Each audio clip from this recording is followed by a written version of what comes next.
Bom dia, boa tarde, boa noite. Sou o João Vitor, estou apresentando aqui o LucenaCast da Lucena Consultoria e hoje trago uma convidada mais que especial para mim, que é Janaína Marques, que é contadora, secretária de Finanças, atua com consultoria à rede pública também em outras cidades, nessa questão de geolocalização, IPTU, cadastro imobiliário, finanças e, além de tudo, é minha sogra.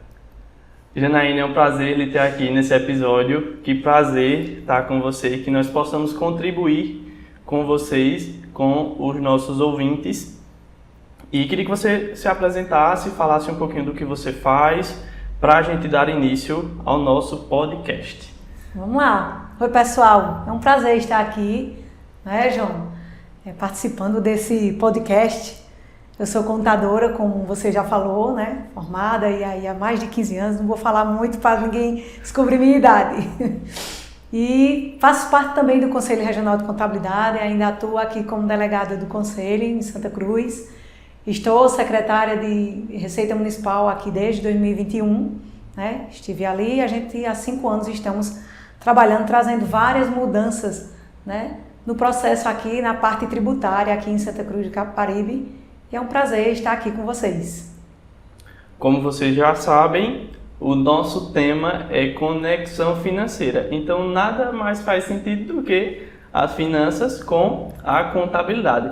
Então, a gente vai abordar um pouquinho aí sobre macroeconomia, também trazendo um pouquinho aqui da nossa realidade de Santa Cruz e a importância da contabilidade nas empresas, juntamente com a consultoria financeira. Então vamos lá, para a gente iniciar, Janaína, queria saber hoje, na sua visão, né, na sua prática, quando você anda, né, nas empresas e também trazendo um pouco do seu conteúdo que você aprendeu, né, na sua faculdade, qual que é o real papel do contador nas empresas? Fundamental, o papel do contador, né, desafiador, principalmente, né, numa cultura onde se tem, assim, uma economia forte aqui em Santa Cruz. Então, entende-se que o contador tem um papel fundamental nas empresas, na orientação, né, no planejamento estratégico, e ele vai estar sempre em parceria ali também com essa parte financeira, né? O contador, ele não está sozinho, então precisa que o empresário, né, o empreendedor, tenha aí a mente aberta para que a gente possa ter números, ter informações, com isso a gente, né, trazer detalhes para que a empresa possa crescer saudável. Inclusive, aqui em Santa Cruz, somos, acho que, muito ruins ainda na parte de informações, né, de sistemas, de análises ainda, né, KPIs, relatórios. Acredito que muita coisa corre solto, digamos assim. Então, o papel do contador, como a Janaína disse, é extremamente fundamental para analisar alguns dados, né, verificar a tributação, também na análise, né, de forma estratégica, e não ter o contador apenas como, eu já ouvi falar, tá? Mero gerador de impostos. Já ouvi falar que é o empregado do governo. Já ouvi falar isso. Também. Né? Então, a gente tem sim ainda esse preconceito sobre a profissão do contador, que eu acredito que por isso que a contabilidade ela foi se diversificando. Porque, em tese, a gente aprende na faculdade, também estou me formando em contabilidade, que o braço da finanças, precificação, análise de relatório, DRE, fluxo de caixa, é um braço da contabilidade. Só que hoje não é praticado pela contabilidade, eu acredito que por conta desse preconceito, por ver o contador como um empregado do governo. Então, não vou passar minhas informações para que ela não informe para o governo, para não ser pego pelo leão ou pela Receita Federal. Então, eu acredito sim que tenha esse preconceito. Que hoje em dia, o governo tem muitas informações na palma da mão, né? Com a tecnologia, né, e com o avanço, né, de vários sistemas, né, o governo aí está investindo cada vez mais nisso. Então, observa-se de que muita coisa ele já tem ali. Você tem, por exemplo, a declaração do imposto de renda, ela é pré-preenchida. Então, você só vai lá e confirma, mas o governo já tem as informações no sistema de tudo que você teve de receita e de despesa como pessoa física, por exemplo. Então a tecnologia aí também vem para nos auxiliar, né, nesse trabalho. E ainda falando sobre a parte da contabilidade e finanças, né, qual que é o papel, né, da consultoria financeira, né, juntamente com a contabilidade para melhor orientar os empresários, né? Em que você acha que essa comunicação, que essa conexão é de extrema importância para que a gente dê resultado aos nossos clientes? Veja só, João, eu vejo que a questão da revisão de sistemas, isso é importante. Por exemplo, com a nota fiscal padrão nacional agora, né, valendo a partir de 1/1/2026, a gente vê que todas as empresas elas precisam estar com o seu sistema atualizado. E aí é um ponto principal essa questão da revisão dos sistemas, a capacitação da sua equipe. Então, esses são pontos que também é importante para que as finanças estejam lado a lado com a contabilidade e que a empresa também possa crescer. Um dos pontos também é um planejamento estratégico, que eu entendo que precisa se ter, uma capacitação também e adaptação da equipe. Isso é importante, né? Não adianta a gente ter as mudanças da legislação, onde a gente não tiver um preparo, né, de toda a equipe, estudar, né, ler bastante, contratar um profissional adequado para que você possa ter um planejamento e uma consultoria de fato. Isso vai fazer com que as finanças e a contabilidade caminhem melhor para a empresa. Inclusive, aqui na Lucena, temos algumas reuniões em que realmente convidamos o contador para que nos auxilie nesse processo, principalmente, né, com essa atualização da reforma tributária ou alteração do regime tributário. Algumas empresas que saem do simples vão para o presumido ou lucro real. Então é de extrema importância essa conexão com a contabilidade. Não somos rivais, não somos concorrentes, somos parceiros de negócios. E falando já, né, trazendo agora um contexto mais voltado para o empresário, na sua visão, qual o erro mais comum nos empreendedores aqui em Santa Cruz? Essa eu quero ouvir. Vou falar por experiência própria, tá? Na parte profissional, com assessoria contábil que temos, um dos erros mais comuns é, primeiro, como você bem citou aí, não passar informação para o escritório, ainda que, né, nós detenhamos de várias informações com o sistema, mas algumas coisas ainda, né, muitos empresários não têm essa cultura de sentar e ver o contador como um parceiro. Então, essa centralização de informações, isso é muito ruim. Eu preciso, né, dar um norte para que a sua empresa possa crescer, eu preciso dar um direcionamento, né, onde está havendo lucro ou prejuízo, e se essas informações não chegam em tempo hábil para o escritório contábil, como é que eu vou te orientar? Você pode estar tendo um prejuízo enorme na tua empresa e eu só estou vendo a parte fiscal. Então, fiscal e real precisam ser, de fato, uma coisa só. Então, essa falta de informação, de trazer para o escritório as informações de fato do que acontece dentro da empresa, isso é algo primordial, precisa se ter. E aí entra também um laço e uma relação de confiança, né?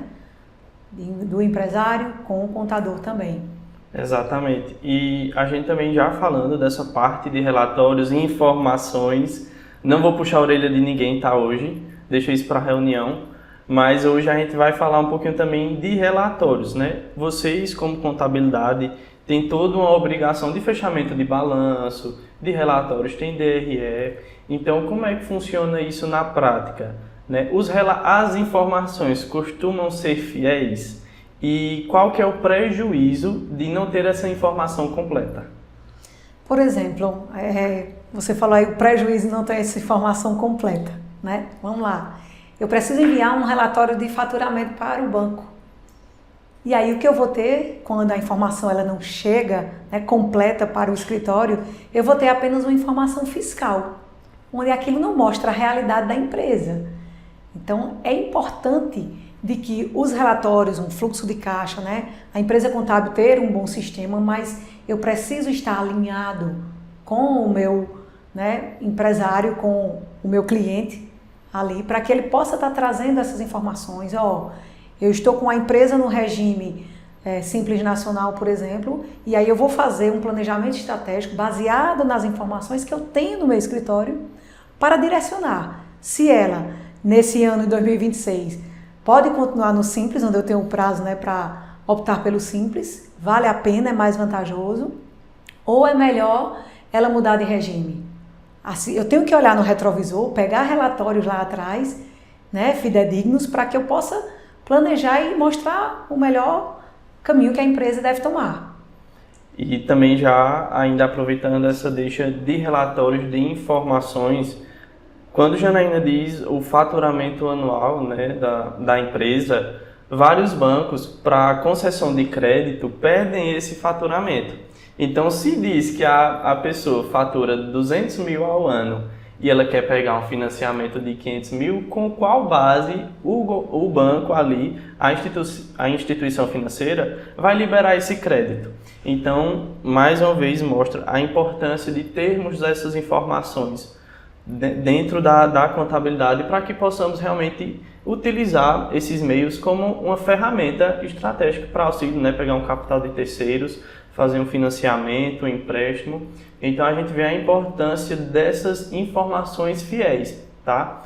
Agora a gente já mudando um pouquinho o tema, há um tema agora em alta, chama-se reforma tributária, e a gente vai falar um pouquinho, não vamos nos deter muito nesse tema, mas apenas para a gente tranquilizar e alertar vocês, tá? Janaína, esse tema tem afetado algumas pessoas. Já ouvi vários clientes que não estavam conseguindo dormir, outros que estavam procurando contadores e contadores, cada um dizia uma coisa. Na realidade, o que é que vai mudar, né? Quais os fatores principais que irão mudar nessa reforma tributária? Você estava falando aí sobre a questão de relatórios, e eu lembrando da geração de crédito e débito, né, no lançamento das notas fiscais. Né? Esse é um ponto, né, inicial da reforma, onde agora já em janeiro desse ano, já iniciou, né, com essa implementação, né, o pontapé inicial da reforma. O que é isso? Eu tenho que pedir nota fiscal de quem eu estou comprando, para que eu tome o crédito dessa nota, e quando eu for vender, né, eu vou também repassar e debitar aquele crédito que eu estou tomando com nota fiscal. Então, por isso a importância, né, e uma questão que vai ter que ser uma mudança de chave na solicitação de emissão de nota fiscal, quer seja na compra ou na venda do seu produto. Isso é algo importantíssimo, né, que a reforma está trazendo aí. Então, todo mundo que vai estar trabalhando aí no mercado, ele vai ter que estar exigindo a nota fiscal, emitindo ela, tomando crédito, gerando crédito do seu imposto. Senão você fica fora. Isso é algo, né, uma ida sem volta. Isso já tá lançado no mercado, praticamente. E outra questão, as siglas, né, dos IBS e CBS, IS, IS, IS da vida. Acho que os clientes, né, já ouviram muito falar isso. Já ouviram falar. E aí, eu entendo que vai ser mais prático, porque hoje a gente tem ali imposto de renda, contribuição social, né, PIS, COFINS e todos os tributos da vida, onde você vai ali, numa empresa no regime normal, vai tirar cada imposto, vai trabalhar e tratar cada tributo. Tudo isso vai estar centralizado com essa reforma. Tem um passo ainda grande a ser, né, dado, tem muita coisa que o comitê gestor ainda está, né, trabalhando, ajustando, vendo a realidade. Nós temos aí um país diversificado, né, as regiões, né, falta de sistema, internet e uma série de coisas que isso também ainda tem dificultado no avanço dessa reforma.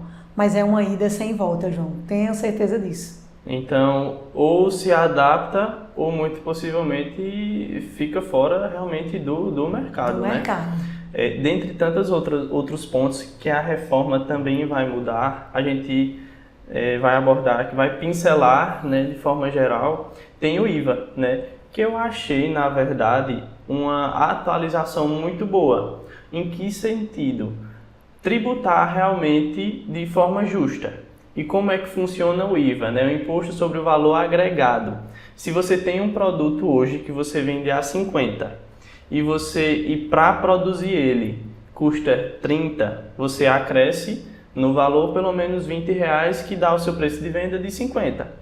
Ou seja, antes a tributação do Simples em especial é uma alíquota, né? Um percentual mínima de 4,5%, salvo engano. Indústria, comércio para a indústria, né, que é a nossa base aqui maior em Santa Cruz.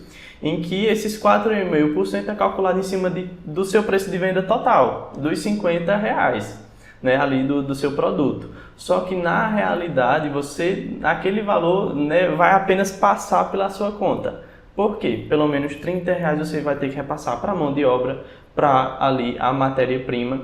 Então, você paga por um imposto, né, você paga esse imposto, que esse valor não vai ficar em sua conta, né, não vai te ajudar nas despesas. Mas o IVA, ele vem com essa alternativa, com essa possibilidade de tributação em cima do valor agregado. Então, se teu produto custou 30, você acresceu R$20, a sua tributação vai ser em cima desses R$20. Então, eu acredito que vai sim trazer uma tributação mais justa. Até para se identificar, João, também. Né? Hoje você chega e compra um produto. Você vai comprar ali, por exemplo, uma camisa.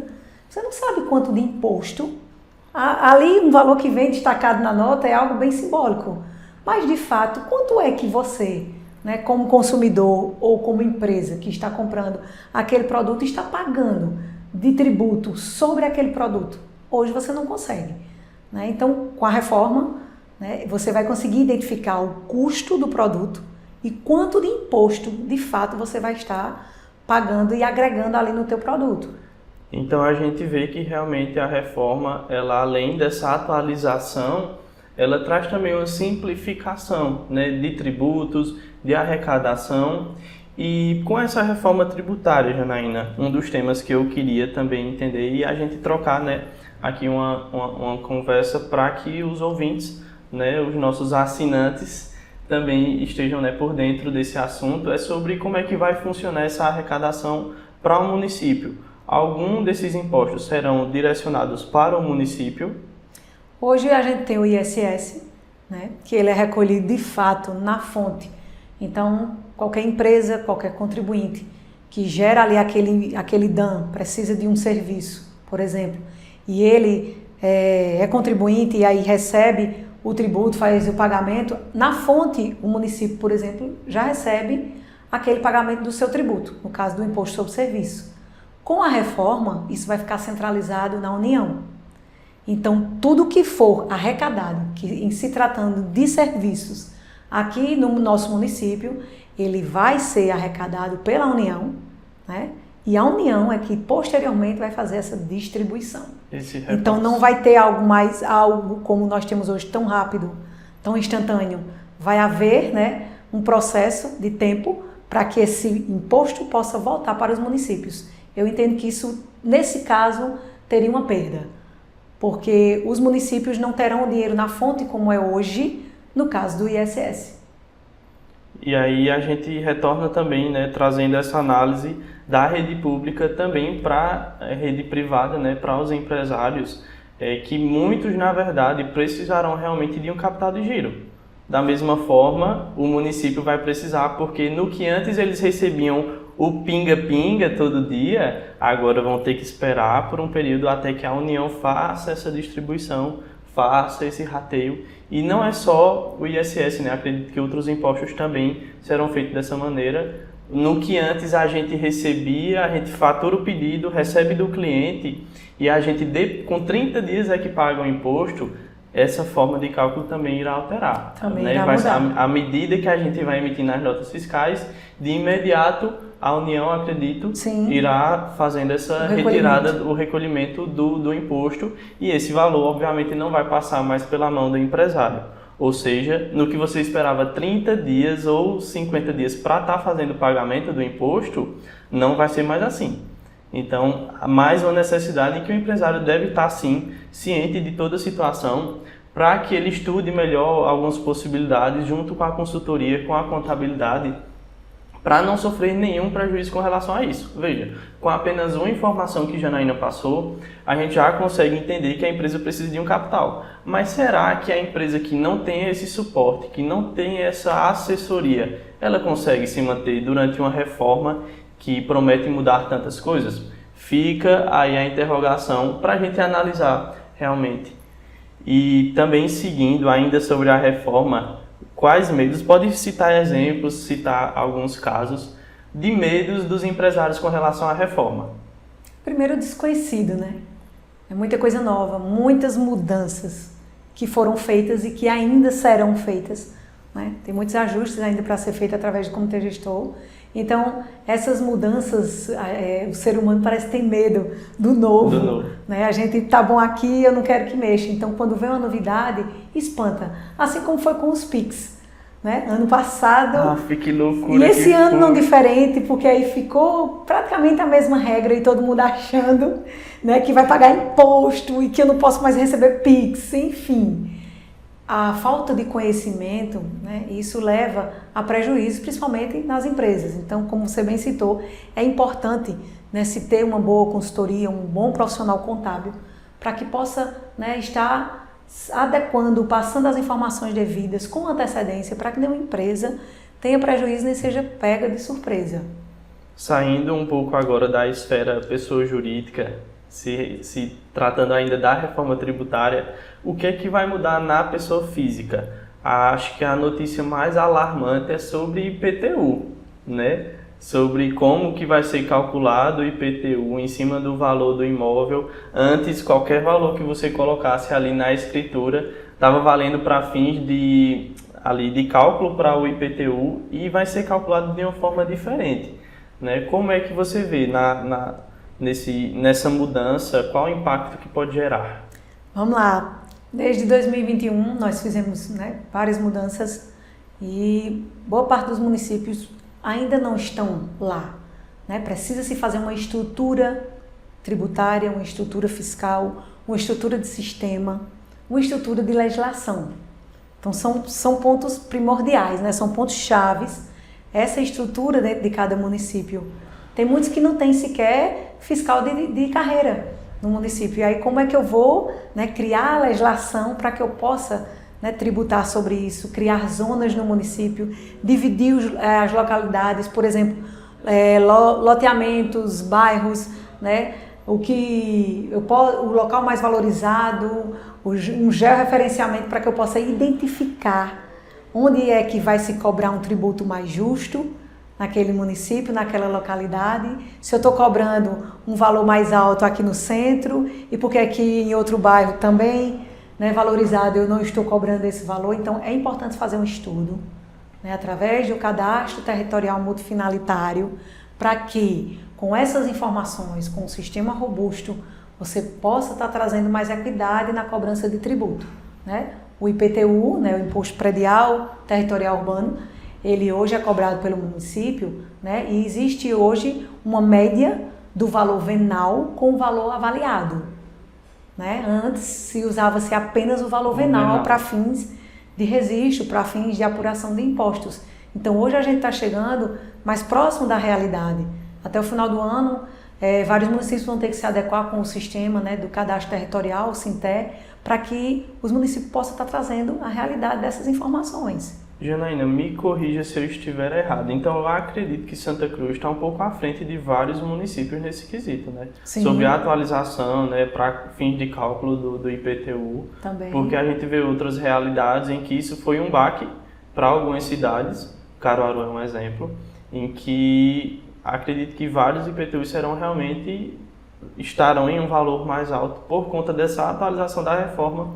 Acredito que até por isso que o governo deu meio que esse tempo de teste para essa adaptação. Para você ter uma ideia, Caruaru lançou uma licitação recentemente para que esse trabalho do georreferenciamento seja feito agora em Caruaru, que não tem. Né? Então Santa Cruz ela está à frente nos cadastros dos imóveis, na higienização do sistema. É um trabalho que dá trabalho, né? Mas que você veja a cidade com 72 anos de idade e a gente precisa, né, avançar. É um sistema que há muito tempo a gente precisou fazer essa mudança e atualizá-lo. Eu tenho que trazer mais próximo da realidade daquilo que está sendo medido, avaliado e cobrado.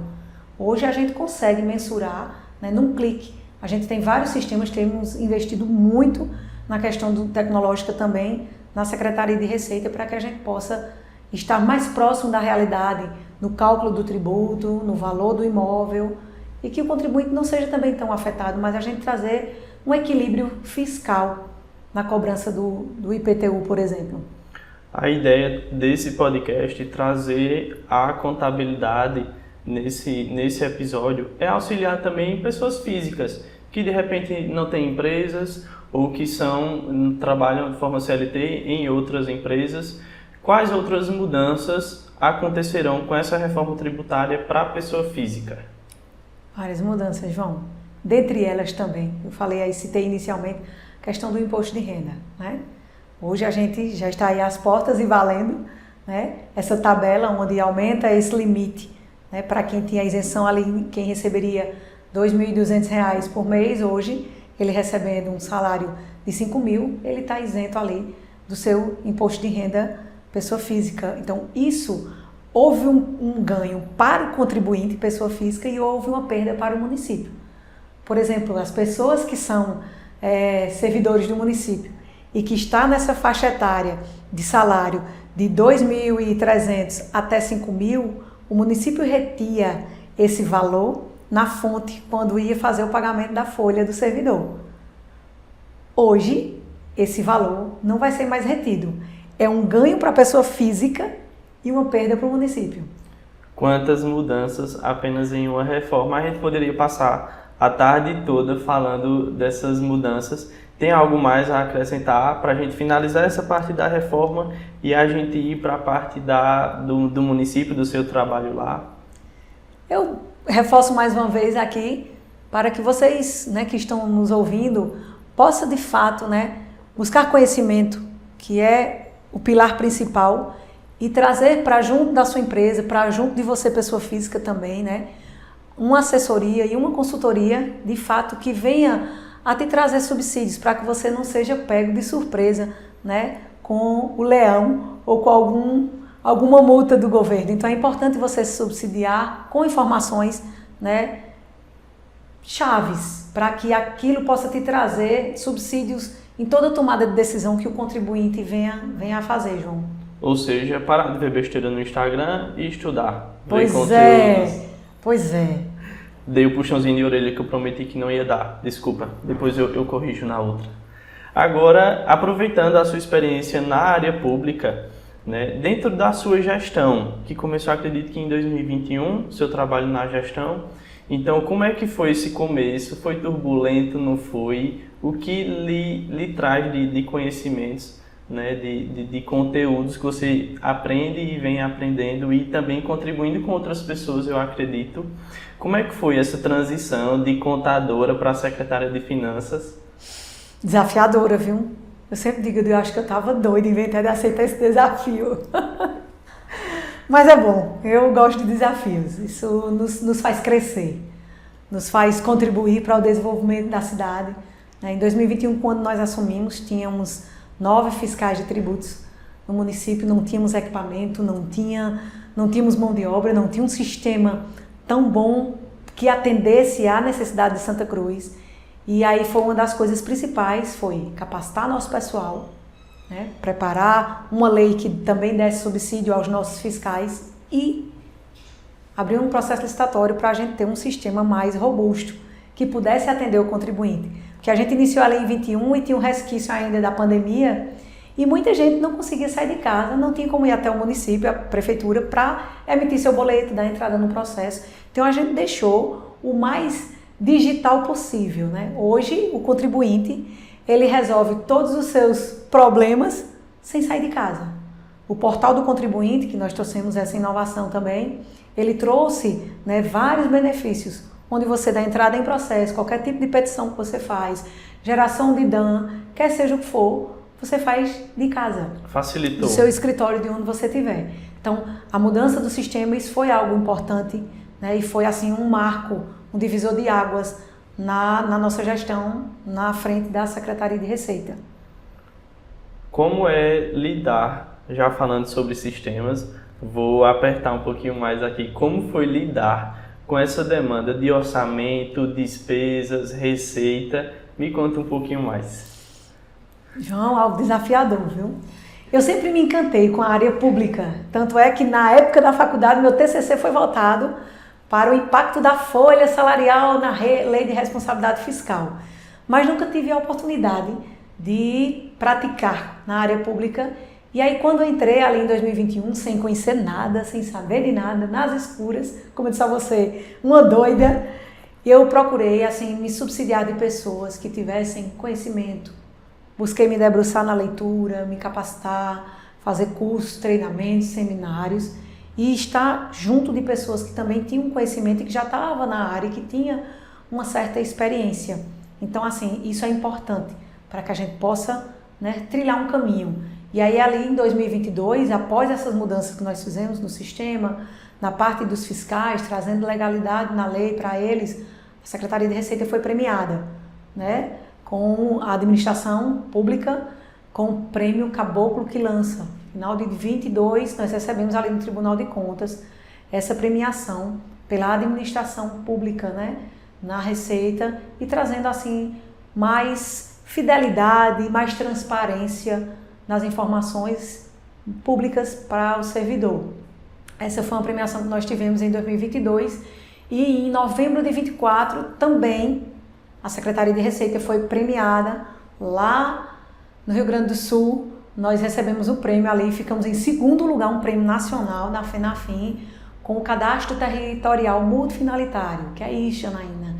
É o que eu falei anteriormente, essas informações que nós trouxemos, né, fidelidade a elas, os cadastros de IPTU, de sistema, tudo isso trouxe transparência e trouxe também fidelidade nas informações, fazendo com que a Secretaria de Receita também fosse premiada ali. Que coisa boa! A gente vê a importância de atualizações, de estar próximo a pessoas que realmente estão dispostas a ajudar, que têm conteúdo, que estuda, que está para ajudar, e também atualizações de sistema. Dá para ouvir na fala de Janaína que isso é algo muito importante. Falando, trazendo um pouquinho da esfera pública para a rede privada, qual ensinamento na rede pública você acha que é de suma importância ou que você pode, né, dar essa dica que você aprendeu na rede pública e pode funcionar na rede privada para as empresas? Primeira questão, como eu venho citando já, tem que se ter legislação, né? Uma boa fundamentação legal, porque eu só posso fazer aquilo que a lei me permite, né? Não é a frase de quem nem tudo que está na lei, né? Eu posso fazer, mas aquilo que não está me é permitido. Não. Na parte privada, eu posso fazer nas entrelinhas, eu posso encontrar uma brecha na lei para que eu possa entrar com um processo, com um recurso, uma contestação de um imposto de fronteira, por exemplo. Já na área pública, o que eu posso fazer é apenas aquilo que a lei permite. O preto no branco. Preto no branco.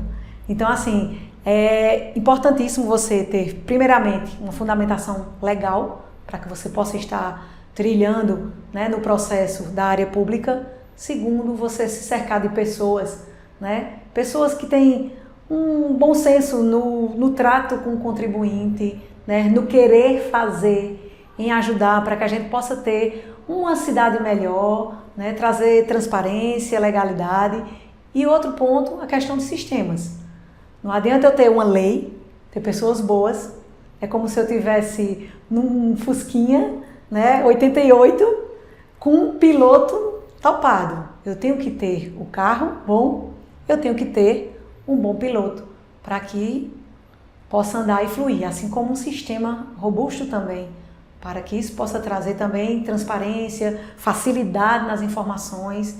A gente às vezes tem muita dificuldade, né, em chegar na ponta do contribuinte aquelas informações, e isso é importante, e trazer, né, desmistificar a burocracia na área pública. Então é isso que a gente vem tentando fazer, João. É desafiador, faz parte do processo, mas a gente tem tido êxito, né, em muitas mudanças que a gente tem feito ali na Secretaria de Receita.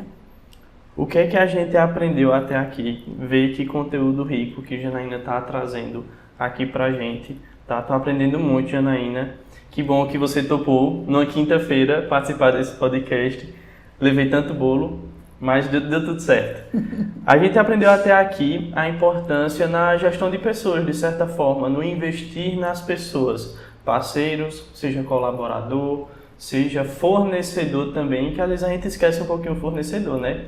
mas ele tem que ser escolhido também de forma estratégica. Sim. E não, é porque é o único. Não, por que você vai escolher tal fornecedor, né, tal parceiro de negócio, tal colaborador? Então, fora esse investimento em pessoas, tem também a parte do investimento em equipamentos. A gente vê aí o avanço da inteligência artificial e outros tantos equipamentos que vêm para nos ajudar. E que alguns ainda estão com preconceito de que esses tipos de equipamentos estão para substituir as pessoas. E na verdade, não. Eles vêm para nos ajudar a ser mais produtivos, a entregar com mais qualidade, a termos mais tempo para parar, para analisar, para verificar se está tudo certo, ou só viver apagando incêndio, né? Então, a gente vê na fala de Janaína a importância desses 2 pontos, que eu queria deixar aqui para vocês, até a gente ir para o nosso próximo ponto, para a gente fechar o nosso episódio, tá já acabando. Felipe colocou A nessa hora, tá? E aí, a gente tem, né, esses 2 pontos que eu achei muito importante na fala de Janaína, que eu queria que você, empreendedor, pensasse um pouquinho mais sobre isso. Investir em pessoas e investir em equipamentos. Agora, está perto de finalizar, a gente vai voltar um pouquinho o ponto para a parte do contador nas empresas, para a gente fechar esse bloco. E me conte aí, Janaína, você acha que o contador, apesar dessas atualizações, apesar de tanto conteúdo bom que a gente também vê na internet, como que o contador ainda é visto perante um prestador de serviço? A gente comentou um pouquinho antes de começar, queria que você citasse um pouquinho mais. Não só como um mero prestador de serviço, né? E que não seja apenas uma visão de uma extensão da empresa, não é. Ou um funcionário da empresa, né? O contador, ele é um assessor, né, da empresa, ele é um parceiro do empresário, e eu vejo que o mercado hoje, ele é muito vasto, ele é muito amplo na área de contabilidade para que as empresas possam enxergar qual é o papel fundamental do contador, né? A sua importância. Não só gerar impostos, não só trabalhar para o governo, não só gerar relatórios, né, mas que a gente possa assessorar e dar direcionamentos para que a empresa possa avançar, onde a empresa possa recuar. Então, assim, eu entendo que o empresário, ele precisa, sim, olhar para o contador com um olhar diferente. Ver que é como fazendo parte da sua estratégia de negócio. O contador, ele faz parte também dessa estratégia de negócio do empresário. Já aconteceram alguns casos aqui em que os clientes, eles chegam e realmente colocam a culpa para o contador. Teve multa de X mil reais, de 40 mil reais, de R$1.000. Sei que talvez você já tenha passado por isso em algum momento da sua carreira, mas quando que realmente passa a ser uma culpa do contador e quando não? Porque o que é que eu vejo muitas vezes? Eu vejo os clientes muito negligentes com relação a algumas tributações, não param para avaliar impostos. Eles vivem muito na correria, no apaga o incêndio, e acredito que eles não têm esse tempo de parar um pouquinho para analisar como anda a tributação, como anda a macroeconomia, né? Contadora, por favor, vamos aqui reunir, né? A gente teve também alguns problemas com relação a partir do departamento pessoal, então algumas pessoas que chegaram a judicializar a empresa, mas será se tivesse um regulamento interno, algo que pudesse ali, né, como você falou, trazer mais ordem ao negócio? Então, queria que você passasse aí um pouquinho na sua visão, quando que é negligência do contador e quando que é negligência do cliente? Eu digo às vezes uma frase lá no escritório, eu digo, a culpa é minha, eu boto quem eu quero. Muitas vezes o empresário, né, não reconhece que de fato houve uma falha de comunicação, por exemplo. Eu entendo que é importante o contador ele mostrar para a empresa, né, as mudanças que devem ser feitas, comunicar as atualizações, deixar o empresário ciente, né, de todas as mudanças tributárias, trabalhistas, né, dentro do escritório, para que ele entenda o que é que ele tem de responsabilidade. E muitas vezes, isso é um ponto que às vezes não é passado. E aí o empresário chega do outro lado e diz, eu não fui informado. Por exemplo, a gente tem aí o Malha Fiscal, que ele faz as vendas, um cruzamento de venda com cartão de crédito e aí a emissão de nota fiscal. Há uns anos atrás, a Cefaz do Estado, ela sempre vinha mandando informações e cruzando. Vendeu com cartão de crédito no CNPJ da empresa, não emitiu a nota fiscal. E aí alguns empresários, eita, o contador não me avisou. Foi feito comunicado.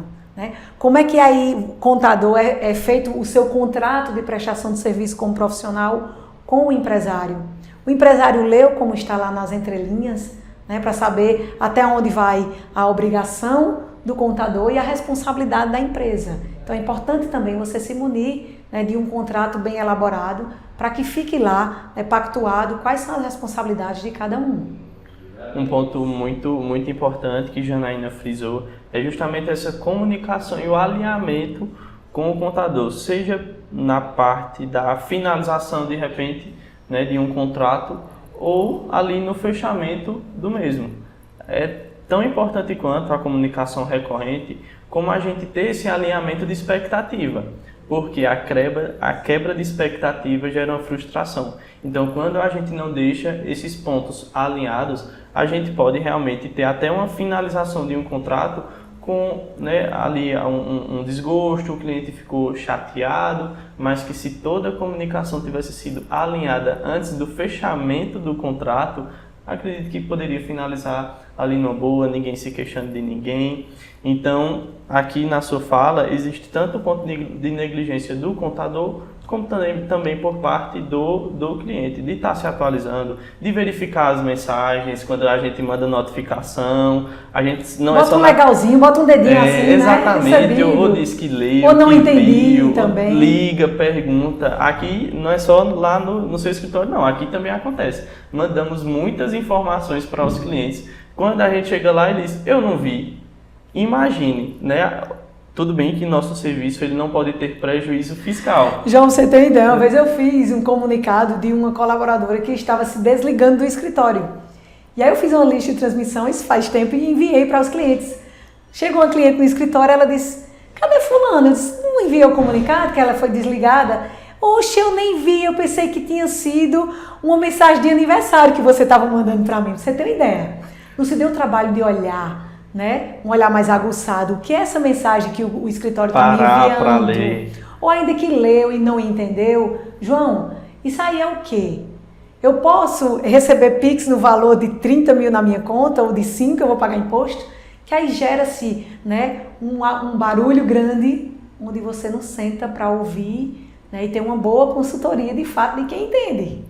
Exatamente, aqui já aconteceu muito, ainda bem que nas nossas comunicações não temos prejuízos fiscais, mas já pensou se fosse alguma comunicação de mudança de tributação, né, uma multa se passar de tal data, imagine como isso é difícil para a parte da contabilidade e quão importante é essa comunicação e essa atenção desses informativos. Então você, cliente, não só de Janaína, mas de outros contadores, prestem atenção aos comunicados, por favor. Coraçãozinho para vocês. E se vê alguma coisa na internet, né, entre em contato com o seu contador. Eu tenho clientes que às vezes pegam um vídeo aleatório lá e dizem, olha, isso é verdade? Eu tenho como fazer isso? E a gente vai dar, né, o suporte para que o cliente possa entender de fato se aquilo é falso ou verdadeiro. Que bom, que conteúdo massa que a gente está tendo aqui. Só lembrando que o canal ele é aberto, então qualquer pessoa pode entrar e verificar, né, assistir os nossos vídeos. Quem sabe não tenha um contador aí, aspirante a contador nos assistindo. Qual comportamento você acha que o contador moderno deve ter? Por que moderno? Porque ele tem que se atualizar, né? Então é comunicação, é uma parte mais da análise, é mais voltado à estratégia. Na sua visão, qual comportamento o contador moderno deve ter? É tudo isso que você falou, João, e mais um pouquinho, né? É comportamento que ele precisa ter na parte de buscar conhecimento, uma boa divulgação do trabalho que ele está fazendo.